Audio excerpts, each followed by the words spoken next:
Hello and welcome to this new series.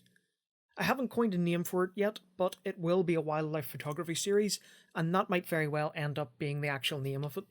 But the idea behind it is to incorporate my love for wildlife photography and the adventures that lead to some of the photos I've taken out on the field. I hope to make these videos mostly for my own enjoyment, but it also gives you a chance to come along on the adventure, enjoy some of the behind the scene looks at the photographs that I've taken, and appreciate the natural world and wildlife along the way. So without further ado, let's get into it. Today's episode feature is the hunt for baby ducks, setting up a trail camera, and a spotlight look on back garden birds. Let's start by having a look at our first film of the day, The Hunt for Ducklings. Now, although the title is The Hunt for Ducklings, I can assure you no ducks were harmed in the making of this video. Rather, the hunt I'm referring to was the hunt for some great images. I was informed a flock, a wattle, or a raft, whichever you prefer, of baby ducklings have just hatched along the river close to where I live, and of course I wanted the opportunity to capture some photos of these ducklings. So I kitted out my Canon EOS R5 with my Sigma 150 to 600mm lens and got to it. A short walk and a couple of gate hops later, I spotted what I was looking for without any hassle.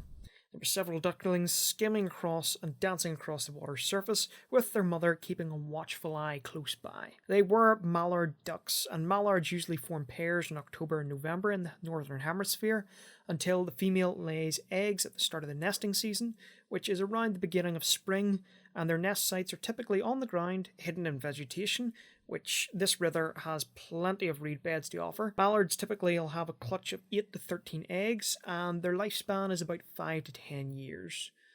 The incubation of these eggs takes 27 to 28 days, and fledging takes 50 to 60 days. And judging by the size of these ducklings, they were quite new.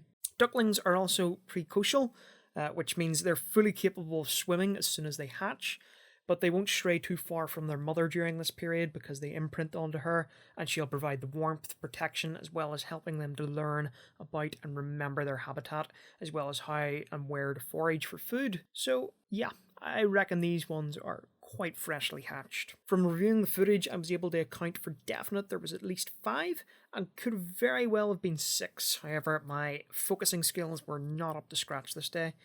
Needless to say, the photos I was able to capture were not that great. Fully zoomed in at 600mm, I did find myself wishing I had brought my 2x extender to get even more reach to try and capture a good photo.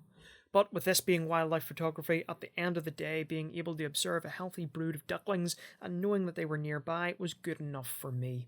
As I left the area, I had hopes of them coming back up the river to where I was, so I set my GoPro up to record a time-lapse, but sadly this was just a peaceful waterside scene. I certainly plan to try and capture some photos again soon in the future, but I did have one trick left up my sleeve to get up close and personal with the ducklings without disturbing them too much, but more on that later on. Alas, the day was not over, and thus our second film focuses on back garden birds. Fortunately, I live in the countryside, and I am very blessed with the abundance of wildlife and small songbirds, which make for great photos at any stage of the year. I don't have to travel too far to capture these photos, which I'm very thankful of as well.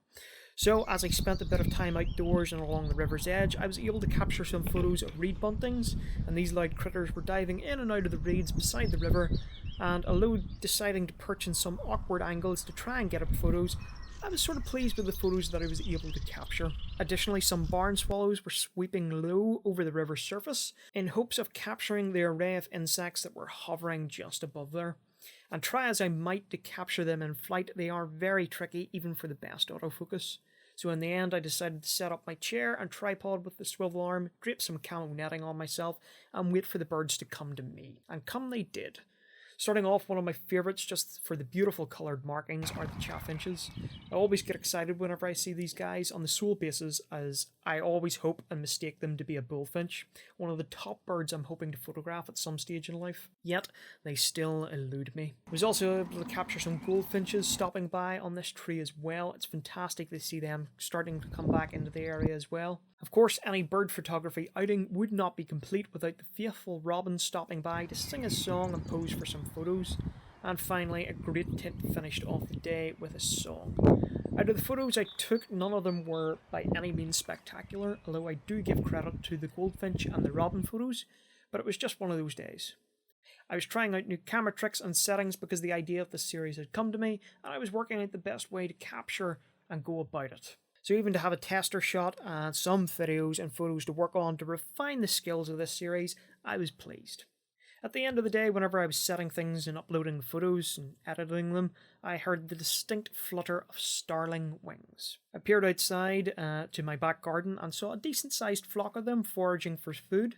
And now starlings wouldn't be a species that I would often go out of my way to try and capture, but I was glad I grabbed my camera and took some small videos and some photos of these, because I was able to capture this great photo of one eating a little long grub, and some videos of their classic murmuration of flight, as well as these little sparrows picking apart a dandelion, which I thought was kind of cool as well.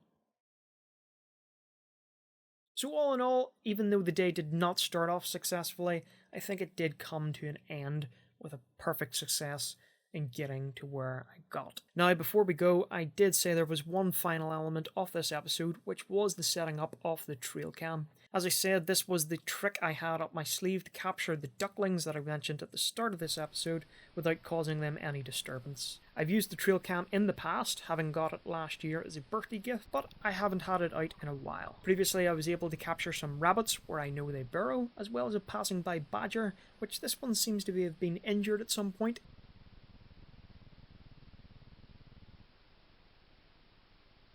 As well as the dreaded fox making his nightly haunt. So I thought the trail cam placed on the river would be a great idea to capture what was venturing up and down and to get close to those ducklings. And here's how I went about setting it up. And originally I was thinking about setting it there. Might still even be best there. I don't know what that angle's going to be like. The alternative was I did a bit of scrap. And if I was to stake that in there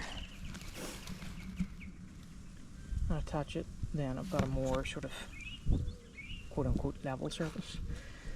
And that's not going to really tip over because that is really quite suctiony down in the riverbed there.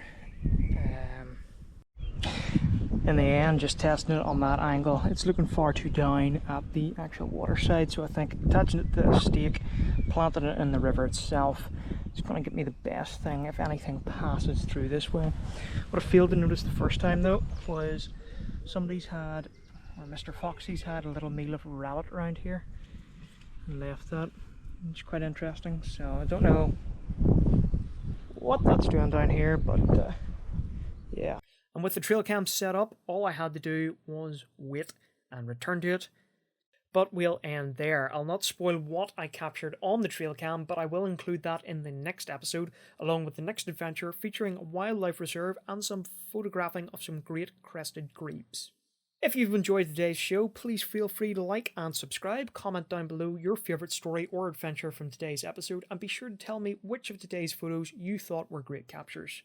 I will catch you next time, and thanks very much for watching, and I'll see you all later.